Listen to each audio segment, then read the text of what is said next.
दर्शकों, फिर से एक बार तमाम गुलिस्तान वीवर्स का हम खैर मकदम करते हैं, हम वेलकम करते हैं। कोविड-19 के चलते हमने भी अपनी तरफ से भरपूर कोशिश की थी कि जितने भी इश्यूज़ है ड्यूरिंग दिस पैंडमिक आला हुक्काम तक, जिसमें यूटी एडमिनिस्ट्रेशन हो, LHDC करगिल हो या बिलखुसूस डिस्ट्रिक्ट एडमिनिस्ट्रेशन ज़िला इंतज़ामिया तक पहुँचाने की हमने भरपूर कोशिश की। इसमें से ज़्यादातर जो है क्वारंटाइन्स से हमें काफ़ी इश्यूज़ देखने को मिल रहे थे, कंटेनमेंट जो जोन्स बने हैं रेड जोन से भी। तो साथ ही साथ आपको ये भी बताते चलूँ कि गुलिस्तान चैनल का एक हमेशा यही एक मैंडेट रहा है कि पब्लिक ग्रीवेंसेस और इश्यूज़ को आला हुक्काम तक पहुँचाए, उनकी राय जो है आप तक पहुँचाने की हमने भरपूर कोशिश की थी।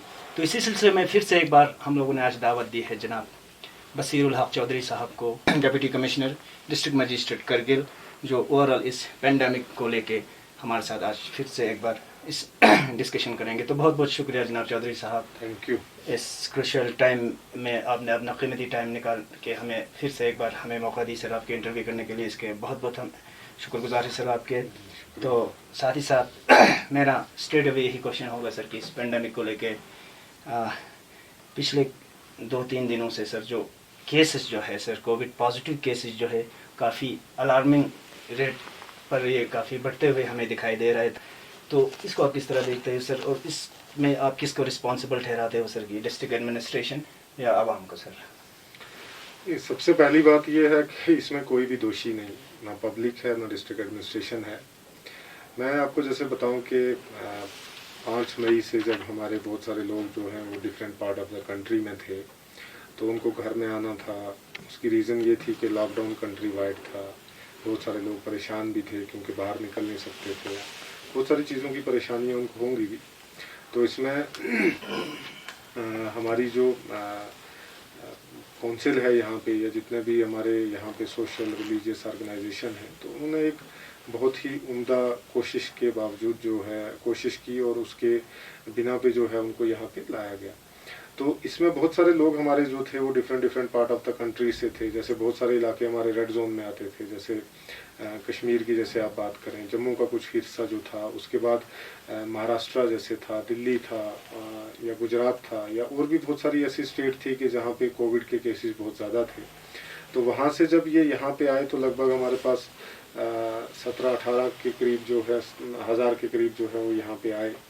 तो उसके बिना पे देखेंगे तो पूरे लद्दाख में 20,000 के करीब जो है वो लोग यहाँ पे आए। तो इसमें जितने भी हमने एक स्ट्रेटेजी के अकॉर्डिंगली ये किया कि जितने भी रेड जोन से थे, लगभग हमारे पास 3,500 के करीब जो लोग थे वो रेड जोन से ही आए हुए थे। तो उनकी टेस्टिंग जो सैम्पलिंग है जो वो हमने कराई, तो वो सारी सैम्पलिंग कराने के बाद जितनी भी हमारी टेस्ट की रिपोर्ट्स आई हैं, तो उसमें वो केसेस हमारे जो हैं वो पॉजिटिव आए हैं। तो ये एक एक्सपेक्टेड था कि अगर हमारे किसी भी एरिया में अगर इतनी बड़ी तादाद में अगर लोग बाहर से आते हैं, यहीं के रिहायशी होते हैं, यहीं की बस्ती में रहना है, यहीं के सोसाइटी में रहना है, तो ये इतने केस जो है वो हम एक्सपेक्ट भी कर रहे थे, और इतने केसेस जो है वो आए भी हैं। आने वाले टाइम में भी जो है हम कुछ केसेस जो हैं वो एक्सपेक्ट कर रहे हैं। तो इसमें ऐसा नहीं है कि किसकी लापरवाही है, इसमें हम किसी को भी जो है वो दोषी नहीं ठहरा सकते हैं। उसकी 2 बुनियादी वजह है। बुनियादी वजह ये है कि हम सब ने मिल के काम करना है, चाहे वो डिस्ट्रिक्ट एडमिनिस्ट्रेशन हो, चाहे वो हमारी काउंसिल हो, चाहे हमारे रिलीजियस ऑर्गेनाइजेशंस हो, चाहे डिस्ट्रिक्ट एडमिनिस्ट्रेशन हो, चाहे हमारी पब्लिक हो, तो हमने सब ने मिल के काम करना है। तो इसमें 2 चीज़ें हैं कि हमें किसी भी साइकोलॉजिकल दबाव, जो नफ्सियाती दबाव है, उसमें आने की ज़रूरत बिल्कुल नहीं। हमारे केसेस आए हैं, केसेस आने वाले टाइम में भी ऐसा कोई है नहीं है कि एक एंड डेट है कि इस डेट को जो है वो कोरोना वायरस ख़त्म हो जाए, क्योंकि ये बीमारी है और महामारी है। इसमें जो है वो केसेस बढ़ेंगे भी, पब्लिक भी इसमें इसकी जद में आएगी।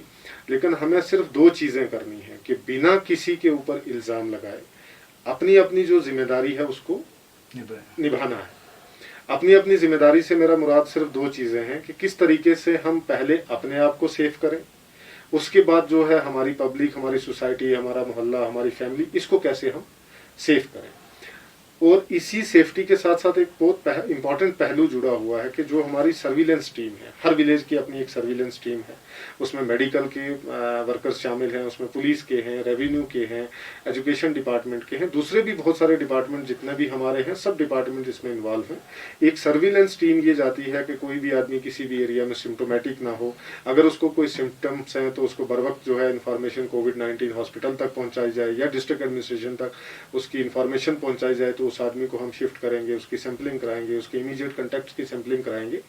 तो इन सारी चीज़ों को जो है वो हमने मद्देनज़र रख के हमें अपनी अपनी जिम्मेदारियों का बहुत उम्दा तरीके से जो है उसका रोल प्ले करना है।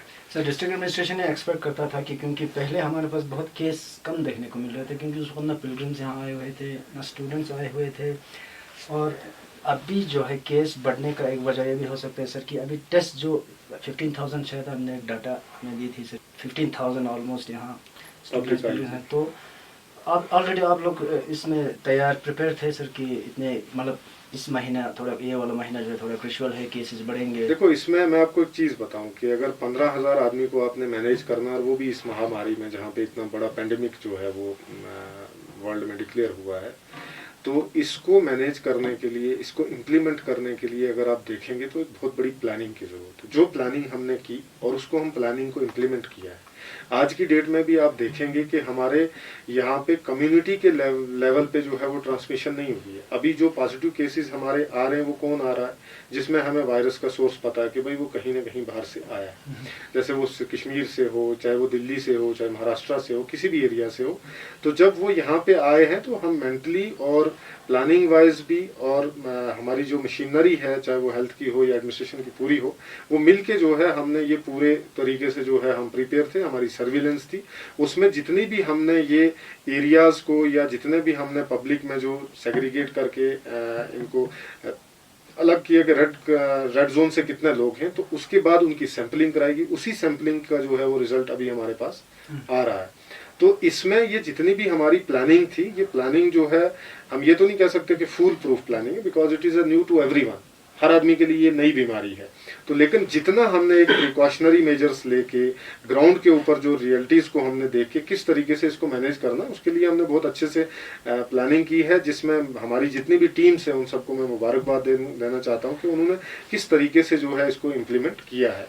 और उसी के साथ साथ जो हमारी रिलीजियस ऑर्गेनाइजेशन है, पॉलिटिकल पार्टीज हैं, जो हमारी ऑनरेबल काउंसिल है, तो सब ने मिल के जो है वो लोगों को समझाया, लोगों को तक जो है ये मैसेज पहुंचाया कि जब तक आप SOPs को फॉलो नहीं करेंगे, जब तक आप प्रिकॉशंस नहीं लेंगे, तो हमें इस बीमारी के साथ निपटने में मुश्किल आ सकती है। तो उन्होंने इतनी खूबसूरती से जो ये चीज़, जितनी मेहनत जो उन्होंने की है, तो उसको जो है वो निफाज किया है हमने, और उन लोगों ने खुद भी किया है, अवाम ने खुद भी किया है, और इंशाल्लाह आने वाले टाइम में भी अवाम जो है वो ऐसे ही इसका निफाज करती रहेगी। तो मिल के हम जो है इस चीज़ से लड़ सकते हैं। सर, अगर हम रिजल्ट्स की बात करें, टेस्ट की अगर हम बात करें, तो काफ़ी इसमें लेट टेस्ट हमें देखने को मिल रहा है सर। और साथ ही साथ पहले तो 1-2 दिन में टेस्ट आते थे, अभी तकरीबन 14 दिन से भी ज़्यादा टेस्ट में लगते हैं सर। और साथ ही साथ एक सवाल इसमें ये भी राइज होता है सर कि जब इस टेस्ट को लेके अगर कोई अपना वॉइस जो है रेस करता है, तो ज़िला पुलिस के जानिब से उस पर FIR किया जाता है, तो ओवरऑल इसको आप किस तरह देखते हैं? देखो, इसमें 2 चीज़ें हैं। सबसे पहली बात ये कि हमारे अभी तक जो है वो लगभग 2,500-3 हज़ार के करीब टेस्ट जो है हमने, जो यहाँ पे लोग आए उनको सेग्रीगेट करके लिया गया है। उसमें से जैसे आप देखेंगे कि दिन ब दिन जो है पूरे मुल्क में जो है केसेस बढ़ रहे हैं। ऐसा तो नहीं है कि सिर्फ करगिल में ही केस बढ़ रहे हैं, हर जगह केसेस बढ़ रहे हैं। हमारा जो टेस्टिंग का सिस्टम है, यहाँ से सैंपल लेके हम ले भेजते हैं, ले से दिल्ली जाता है। वहाँ अगर आप देखेंगे तो NCDC के ऊपर भी कितना लोड है, पूरे कंट्री का लोड है। अगर आप देखेंगे दिल्ली में ही कितनी पॉपुलेशन है हमारी, उसके आसपास के जो इलाके हैं उसमें कितनी पॉपुलेशन है, तो टेस्टिंग का जब वहाँ पे जाता है तो हमारे टेस्ट जो है वो पर डे 200 या 250 या 300 टेस्ट जो है वो जाते हैं हर जगह से। तो किस तरीके से वहाँ सेग्रीगेट करके उन्होंने जो है वो हमारी रिपोर्ट, ऑनरेबल LG साहब की कोशिशों के और इंटरवेंशन के वजह से जो है अभी हमारी बहुत सारी रिपोर्ट आई हैं। उस रिपोर्ट में हमारी पेंडिंग रिपोर्ट्स जो थी वो लगभग 2000 के करीब थी, अभी तक 1500 के करीब हमारी रिपोर्ट्स आ गई हैं। तो इसमें जो सबसे बेहतरीन बात जो है वो ये है कि अभी हमारी लगभग 550 के करीब रिपोर्ट्स पेंडिंग है, उनका भी आने वाले 2-3 दिन में जो है वो रिजल्ट आ जाएगा। लेकिन इस 2000 में से हमारे जितनी भी रिपोर्ट्स आई हैं उसमें से लगभग 1000 से ज़्यादा नेगेटिव हैं। और इसमें जो हमारा जो फिगर है वो लगभग अभी पूरा जो ओवरऑल फिगर पूरे करगिल डिस्ट्रिक्ट का जब से ये महामारी फैली उसमें 422 के करीब हमारे टोटल केसेस हुए हैं। उसमें से भी अगर आप देखेंगे तो 179 हमारे क्योर हो गए। तो गोया अगर हम उस तरीके से देखें तो हमारा जो आंकड़ा है पॉजिटिव केसेस का वो भी कम हुआ है।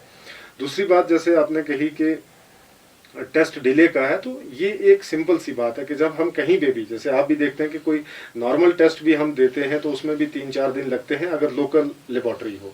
तो अगर लेबोरेटरी दिल्ली में हो तो वहाँ पे सैंपल भेजना है, वहाँ पे उसको सेग्रीगेट करना है, प्रायोरिटाइज करना है, उसके बाद जो है उसका टेस्ट करके उसका रिजल्ट आना, तो उसमें हफ्ता 10 दिन जो लगना है ये कोई इसमें बड़ी बात नहीं है। लेकिन मैं अभी पूरा पहले सवाल तो आपका पूरा कर लेता हूँ। दूसरी बात जैसे आपने बोली इसमें कि कोई अगर एडमिनिस्ट्रेशन से ये पूछे कि आपने रिपोर्ट हमारी कब आएगी तो उसके खिलाफ FIR लगती है, ऐसा बिल्कुल नहीं। जैसे हमने अगर आप देखेंगे तो जो हमारा अशीना रिजॉर्ट है, हमने उनके अंदर जो बच्चे आए वहाँ पे उनको एक अच्छी फैसिलिटी दी। आपको भी पता कि अशीना रिजॉर्ट जो है वो कितना अच्छा है, वहाँ पे सारी फैसिलिटीज हमने प्रोवाइड की। रिपोर्ट आने में जो है वो 2-4 दिन जो है वो डिले हुआ। हमने उनको पर्टिकुलरली टाइम पे बताया कि देखो रिपोर्ट आपकी डिले हो रही है, 1-2 दिन में आ जाएंगी रिपोर्ट। हमने जो है वो मैटर को टेकअप किया है और आपने जैसे देखा कि दूसरे दिन ही रिपोर्ट आ गई। तो वहाँ पे एक हमारा वहाँ आदमी था जिसने जो वहाँ पे क्या किया कि बच्चों को जो है वो अपने अपने कमरों से, अब सारे सस्पेक्टेड बच्चे हैं जिनकी रिपोर्ट्स वहाँ पे दी हुई है, सब बच्चों को निकाल के रोड पे ला दिया, प्रोटेस्ट किया। उससे आप सिर्फ ये मत देखें ना कि सिर्फ उनको खतरा है, बच्चों को तो खतरा है ही है, उसके साथ जो वहाँ पे अमला है उसको कितना खतरा है। वहाँ मजिस्ट्रेट है, वहाँ पुलिस है, वहाँ पे आने जाने वाले लोग हैं। जैसे आप देख रहे हैं कि रोड तो हमारी थ्रू ही है, तो उसमें आने वाले लोगों को कितना उसमें खतरा है। तो जब उसने प्रोटेस्ट किया, लोगों को इंस्टिगेट किया, बच्चों की लाइफ को, जो हेल्थ को, उसको रिस्क पे डाला, तब जो है उसके खिलाफ हमने कार्रवाई की। उसने हमें पूछा और हमने कार्रवाई की, ऐसा नहीं। मतलब आपको दोनों एंगल से जो है ये चीज देखनी पड़ेगी। और इसमें सच्चाई यही है कि उस आदमी ने बच्चों को इंस्टिगेट किया।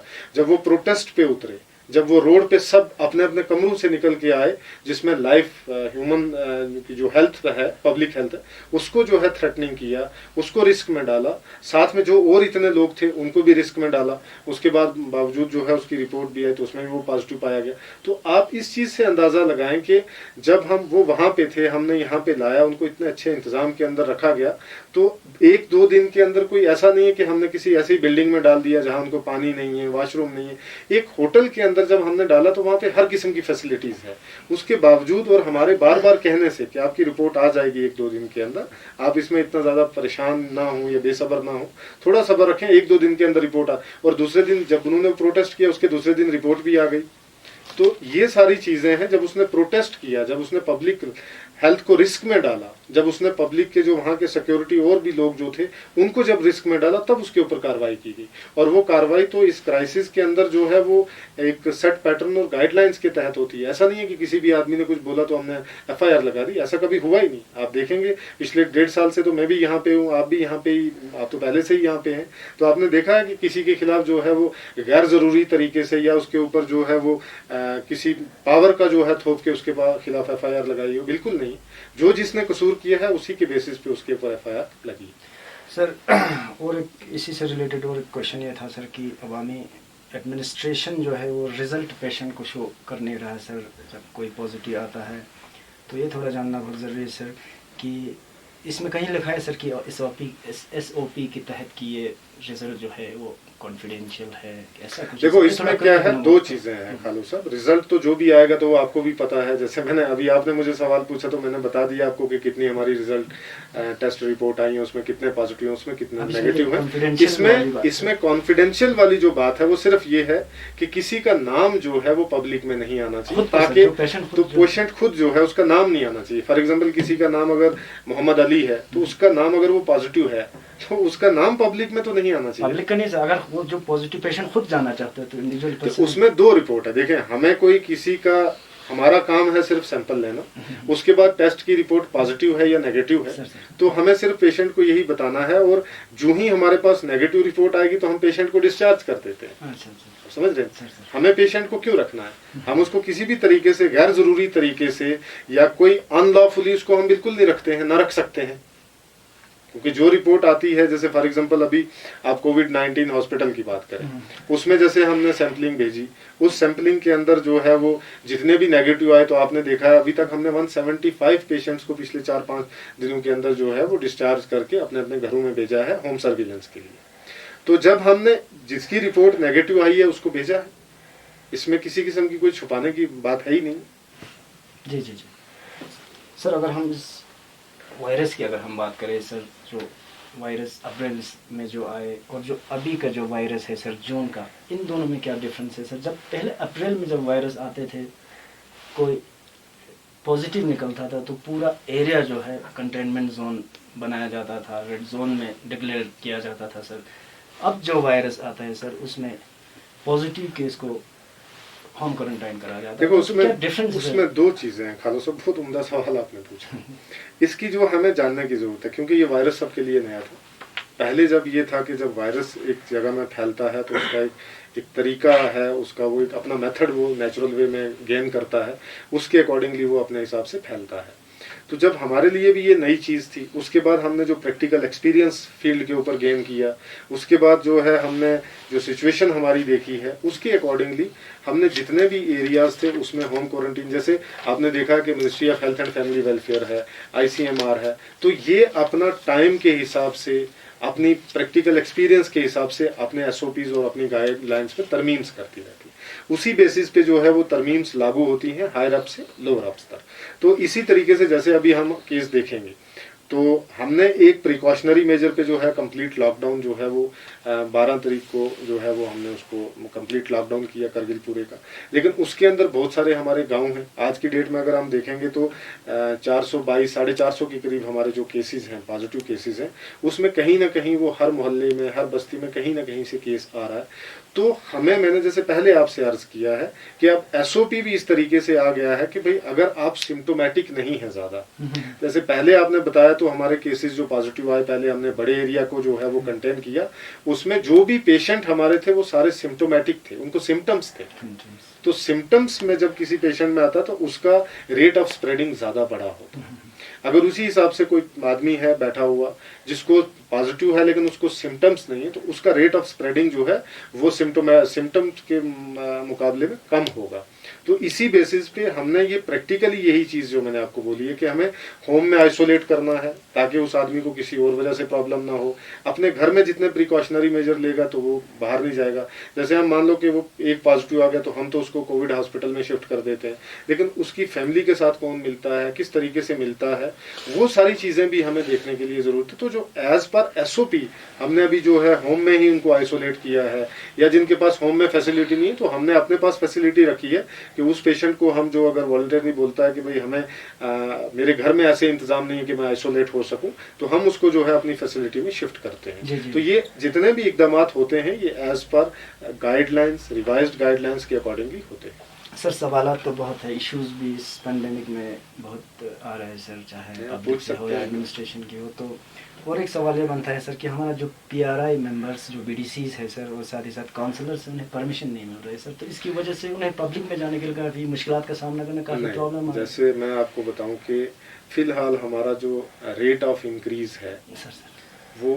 हाई हो। जैसे पहले हमारे पास केसेस जो थे वो 25 थे, फिर 31 हुए, फिर 37 हुए, फिर 53 हुए, उसके बाद जो है एकदम से हाइक हुआ हमारे 450 केस को। तो इसमें हमें एक लेवल पे पब्लिक को जो है वो उसकी मूवमेंट को कहीं ना कहीं रोकना है। लेकिन उसके साथ साथ जैसे हमने अभी जो है अपना अवेयरनेस प्रोग्राम जो है चलाया, मैं आपके माध्यम से ये भी बताना चाहता हूँ कि हमने एक डिस्ट्रिक्ट लेवल पे मास अवेयरनेस कैंपेन जो है वो चलाना शुरू किया है, जिस अवेयरनेस के जो मेन मेंबर हैं वो हमारे ऑनरेबल काउंसलर हैं, उसके बाद हमारे पंच सरपंचेस हैं, नंबरदार चौकीदार हैं, उसके साथ साथ जो हमारे गांव के या डिस्ट्रिक्ट लेवल पे जो रिलीजियस हेड है वो भी उसके हैं। तो इसमें ये सारी चीज़ें एज एंड व्हेन रिक्वायर्ड होगी तो उसके अकॉर्डिंगली जो है हम अपनी टीम्स को जो है वो मूव करेंगे ताकि एक बड़े लेवल पे जो है वो अवेयरनेस भी हो, और जब अवेयरनेस बड़े लेवल पे होगी तो उसमें ये परमिशन का इशू भी बिल्कुल नहीं आएगा। सर इसी से रिलेटेड और एक क्वेश्चन ये था सर कि इधर आपने ADC साहब को ऑथराइज परमिशन के लिए आपने रखा है सर, तो सिमिलरली अननेसेसरी चीज़ों के लिए नहीं बोल रहा हूँ सर, कि रूरल एरियाज़ के लोगों को भी काफ़ी अचानक इमरजेंसीज आ जाता है सर, पेशेंट्स को लेके या जो भी हो, तो क्यों ना ये जो आपने मजिस्ट्रेट तैनात करके रखी है सर रेस्पेक्टिव ब्लॉक्स में, चाहे द्रास हो, चिकतन हो, सांको, पानीखार, तो अथराइज्ड उनको भी करा जाए सर कि परमिशन के लिए, इनकेस इमरजेंसीज की बात कर रहा हूँ सर, अननेसेसरी परमिशन की बात नहीं। जैसे मैंने पहले भी आपको बताया कि एक सिस्टम है। सिस्टम क्या है? डीसी है, एडीसी है, एसडीएम है, तहसीलदार है, ड्यूटी मजिस्ट्रेट है। सबसे पहले हमने ये प्रायोरिटाइज करके रखा, जैसे उस दिन भी मैंने आपको बताया था प्रेस कॉन्फ्रेंस में, कि किसी भी किस्म की कोई भी इमरजेंसी होगी वो किसी को भी कांटेक्ट कर सकता है, उसको उसी समय ऑन द स्पॉट जो है वो डील किया जाएगा। अब जैसे रूरल एरियाज में किसी को कोई इमरजेंसी है तो कंसर्न मजिस्ट्रेट है, वहाँ पे कंसर्न नंबरदार चौकीदार है, वो अथोराइज्ड है। वो ऐसी कोई इमरजेंसी है कोई जिसमें हमें पेपर वर्क करना पड़ता है, हम पेपर वर्क को रिमूव कर देते हैं। हमें कोई भी ऐसी इमरजेंसी है, वो सिर्फ मैसेज को फ्लैश करता है, कंट्रोल रूम से जो है वो ऑल द कंसर्न्स को मैसेज चला जाता है और वो गाड़ी पास होती है। जी जी जी। ऐसा बिल्कुल भी नहीं है कि किसी को मुश्किल है कि कोई इमरजेंसी में, हाँ किसी को घूमने आना है तो वो नहीं सर, जिसको इमरजेंसी है, आप देख रहे हैं किसी भी जगह से अगर आप लेते हैं तो जिसको कोई इमरजेंसी है, तो इमरजेंसी में हम इस चीज का बहुत बारीकी से ख्याल रखते हैं। हमारी टीम जो है वो 24/7 काम करती है। हमारे मैजिस्ट्रेट्स हैं, उनको क्लियर कट इंस्ट्रक्शंस है, कोई भी मेडिकल इमरजेंसी या किसी किस्म की कोई भी इमरजेंसी है, वो आप ऑन द स्पॉट जो ही आप इंफॉर्मेशन रिसीव करते हैं उसी समय आपको फ्लैश करनी है, और उसी समय जैसे मैं जो है हमारी टीम जो है एक्टिवेट हो जाती है। जैसे मैं आपको बताऊं कि अभी हमारे बहुत सारे पेशेंट जैसे सांको से आना था, जैसे द्रास से आना था, जैसे छस्कोर से या टम्बिस, इन इलाकों से आना था, जो ही हमें इंफॉर्मेशन पहुंची उसके बेसिस पे हमने फौरन उनको जो है वो मूवमेंट कराई। जी जी। ऐसा बिल्कुल भी नहीं है कि भाई किसी को परेशानी के, हर आदमी को एडीएम से ही लेनी है परमिशन। हाँ, जिसका प्लान वर्क है, जैसे फॉर एग्जांपल किसी को कहीं जाना है, फॉर एग्जांपल बहुत इमरजेंसी है, उसको वहां जाना है प्लान वे में, तो उसके लिए तो कोई इशू नहीं है, वो अपनी एप्लीकेशन देगा, एडीसी को फॉरवर्ड होगी, एडीसी साहब जो है वो उसको परमिशन इशू करेंगे। और ऐसा मैं आपको बताऊं कि ऐसा नहीं है कि सिर्फ एडीसी साहब ही परमिशन देते हैं, उसमें जो इमरजेंसी की परमिशन है वो एसडीएम भी देता है। अगर आप रिसेंटली, कल मैं बताऊं कि हमारा जो वहाँ पे सीएचसी चिकतन में जो काम चल रहा है, वहाँ पे कुछ मजदूर जो थे, वहाँ पे ये स्किल्ड लेबरर्स थे, उनको वहाँ जाना था, हमने तहसीलदार को और एसडीएम को वहीं पे ही अथोराइज किया कि आप इनको जो है मूवमेंट कराएंगे। जी, तो जी, ऐसी कोई चीज नहीं है इसमें, डीसी भी परमिशन देता है, डीएम भी देता है, एडीएम भी देता है, और जो एसडीएम्स हैं, तहसीलदार हैं, वो भी परमिशन देते हैं। बट उसमें हमने ये इसलिए रखा है कि हमारा मेन मकसद ये है कि पब्लिक हेल्थ को रिस्क में ना डाला जाए। इसके लिए जो है हमने लॉकडाउन किया, वो आपने भी देखा है कि कितना जरूरी था, आप भी उसमें दिन ब दिन देखते रहते हैं। तो ये सारी चीजों को कंट्रोल करने के लिए टू एंड फ्रो मूवमेंट जो अननेसेसरी है, इसके लिए हमने लॉकडाउन लगाया है। बाकी जो नेसेसरी मूवमेंट्स हैं उसमें किसी किस्म की कोई भी रुकावट नहीं। क्योंकि ये थोड़ा ज़रूरी था सर, क्योंकि कंफ्यूज थे रूरल के लोग, क्योंकि वो लोग यही सोच रहे थे कि इमरजेंसी के लिए फिर वो यहाँ एडीसी से कांटेक्ट करने के लिए नहीं, बिल्कुल छोड़ा नहीं, तो बिल्कुल नहीं, ऐसा नहीं। जी सर, तो ये होटल रिलेटेड एक क्वेश्चन था सर, कि जो बैनिंग ऑफ होटल्स तो आपने कर दी है सर, बट होम डिलीवरी को भी इसमें आपने बैन रखा है, और एसेंशियल कमोडिटीज़ के लिए तो परमिशन रखा है, तो इसमें अगर होम डिलीवरी का बैन करना, इस देखो एक चीज मैं आपको बताता हूँ कि अभी हमारी सिचुएशन जो है वो बहुत डिफरेंट है। होम डिलीवरी के लिए जैसे मान लो कि होम डिलीवरी में सिर्फ यही नहीं है ना कि उसको खाना बनाना और डिलीवर करना है। आप ये चीज देखेंगे कि वो खाना बनाएगा, खाना बनाने के बाद जहाँ से उसको ऑर्डर आएगा उस एड्रेस पे जो है वो उसको डिलीवर करेगा, तो वो किस किस के कांटेक्ट में आएगा, वहां से वायरस फैलने के चांसेस जो हैं, स्प्रेड होने के चांसेस जो हैं वो ज़्यादा है। इसलिए हमने उनको as a precautionary measure for time being जो है उनको जो है अभी परमिशन नहीं दी है। आने वाले टाइम में अगर हमारे केसेस या हमारे हालात ठीक हो जाते हैं तो उनको प्रॉपर परमिशन दी जाएगी। We are also with them कि हम भी चाहते हैं कि भाई वो अपना काम काज रोजी रोटी जो है वो चलाएं उसको। लेकिन होम डिलीवरी से क्या है कि अगर एक आदमी सपोज 10 जगह जाता है और फिर वापस आता है तो चांस ऑफ स्प्रेडिंग जो है वो हाई हो जाता है। सर तो एक दो सवाल करूँगा सर, उसके बाद में प्रोग्राम कंक्लूड कर लूँगा सर। जो अभी की बात करें, डिस्ट्रिक्ट एडमिनिस्ट्रेशन ने जो है स्ट्रिक्ट रेस्ट्रिक्शंस तो पूरे डिस्ट्रिक्ट में आपने इम्प्लीमेंट कर रखी है सर, और साथ ही साथ नॉर्मल लाइफ भी इसमें काफ़ी इफेक्ट हो चुकी है सर। स्पेशली अगर हम रूरल एरियाज़ या लोअर और मिडिल लाइवलीहुड्स की अगर हम बात करें तो काफ़ी पब्लिक इसमें सफ़र हो रहा है सर। तो इसमें कोई एडिशनल डिस्ट्रिक्ट ज़िला इंतजामिया की जानिब से इनको कोई सपोर्ट या इनको कोई हेल्प, क्योंकि इसमें मिडिल क्लास और लोअर क्लास जो है काफ़ी सफ़र हो रहे हैं सर, इस स्ट्रिक्ट रेस्ट्रिक्शन की वजह से सर? देखो हुसैन साहब, जैसे हमने जो उस दिन लॉकडाउन का जो ऑर्डर किया उसके अंदर रिलैक्सेशंस भी, एक तो हमारे मेन जितने भी इंडस्ट्रियल यूनिट्स हैं वो खुलेंगे, जी जी उसमें लोग काम कर सकते हैं जैसे आपने देखा ही है। दूसरा इसमें ये है कि हमारी जो मेन जो खासकर नरेगा की एक्टिविटीज़ हैं जिसमें लोकल लेवल पे हर आदमी इन्वॉल्व होता है, वो एक्टिविटीज़ अलाउड है। नरेगा वर्क्स जो है एज़ पर पूरा SOP के अकॉर्डिंगली हमने उनको अलाउ किया है, उनके ऊपर किसी किस्म का कोई बैन नहीं है। बाकी जितने भी हमारे साइट्स के ऊपर जो काम चल रहे हैं उसके ऊपर बिल्कुल कोई बैन नहीं है। सिर्फ बैन इसलिए इस बात पे है कि भाई हम मूवमेंट जो है वो टू एंड फ्रो ना कराएं।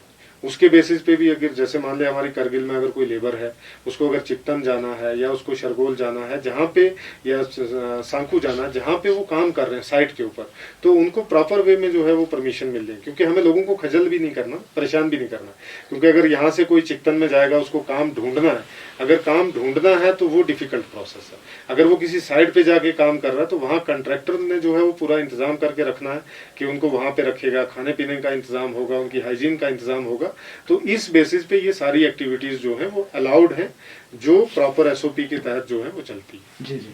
तो मेरा आखिरी सवाल होगा सर कि सवालात जो थे आज काफ़ी थोड़ा बहुत ये थे सर, तीखे थे सर सवालात, और मगर जितने भी सवालात थे सर ये अवामी सवाल थे सर, बिल्कुल। अगर अवाम तक पहुंचाना ये सवालात। हुसैन साहब, मैं आपको एक छोटी सी चीज बताता हूँ कि जब हम काम ही पब्लिक के लिए कर रहे हैं तो पब्लिक के सवाल लेने से किसी किस्म का कोई भी परहेज मैं नहीं करता। आप जितने भी सवाल पूछेंगे या जितने भी जो चीज़ें हैं, जो फैक्ट चीज़ें हैं, वो हमें बतानी है पब्लिक को, और जितने प्रिकॉशनरी मेजर्स हैं वो सारे हमने लोगों को भी बताने हैं।